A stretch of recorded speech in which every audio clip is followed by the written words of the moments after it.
एक छोटे से गांव में अहमद नाम का एक लड़का अपने वालिद के साथ चाय बेचता था। हर सुबह वो खुशी से अपने अब्बा का हाथ बटाता और ग्राहकों को मुस्कुराकर चाय देता। एक दिन अचानक अहमद के हाथ से एक प्याला गिर के टूट गया। अहमद डर गया, आंखों में आंसू भर आए। अब्बा, प्याला टूट गया, अब हम चाय किसमें देंगे? अब्बा ने प्यार से कहा, बेटा, प्याला टूटा है, किस्मत नहीं, हम एक प्याले में चाय बांट लेंगे। वो दोनों एक प्याले से चाय पीने लगे।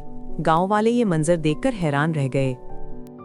लोग आपस में बात करते हैं, हंसते हैं और इन दोनों बाप बेटे की तारीफ करते हैं।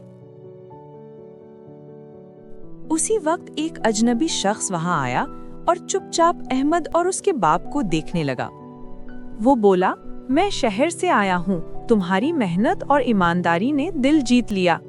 उसने नया चाय का स्टॉल और कप तोहफे में दे दिए। अहमद के अब्बा की आंखों में आंसू आ गए। अहमद बोला, अब्बा, देखो, एक टूटे प्याले ने हमारी किस्मत जोड़ दी।